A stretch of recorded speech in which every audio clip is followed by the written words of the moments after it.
especially one that's cheaper than just a couple dollars. Donuts are a great dessert for any time of the day, and a popular restaurant is Dunkin' Donuts. They're quick, fresh, and delicious. To give you a background on Dunkin' Donuts, I'm going to talk about the history, the menu, and how they are made. Dunkin' Donuts started back in 1946, and the founder was William Rosenberg.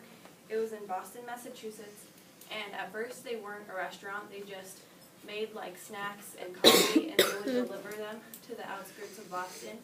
And then 4 years later, in 1950, they opened their first restaurant, and about 5 years later, they started franchising, which they started opening up more stores and just spreading out and expanding.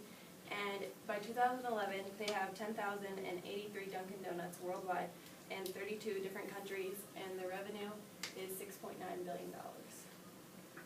So now that I've talked about the history, I'm going to talk to you about the different things on their menu and how they've developed over the years. The first thing is munchkins. They're basically just like little donut holes, and they came out in 1963, and when the 100th store opened. They're basically just a donut in a smaller portion, so they're just like bite-sized and quick and, I guess, easier than a donut. And the coffee, you can see it's right there in the logo. It's a main part, and it's become so popular that it competes with like Starbucks in sales, and it's prepackaged, so you can buy it in like stores all over. The donuts are obviously a main part, and it's right in the name, Dunkin' Donuts. A popular thing, I guess, is to dunk your donuts in coffee. I've never really tried it, but it's really popular. And there's many different flavors, ranging from like lava burst to apple crumb. So you can just see there's like a wide variety.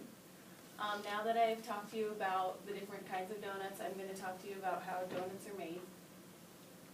They start off by just mixing the dough, and a yeast is a big ingredient because without the yeast they wouldn't rise. And once they are done mixing the dough, they send it through a machine that cuts out each individual donut, and it cuts out the ring too.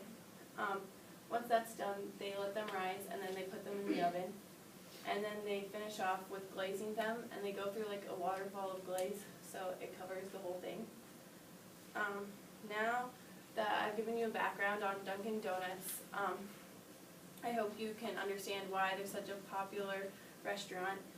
They have some great qualities, like they're fresh, they're quick, and they're delicious. So next time you want a yummy, quick snack, stop by Dunkin' Donuts, because they're a very popular chain restaurant, and they are great, and they have many different things on their menu.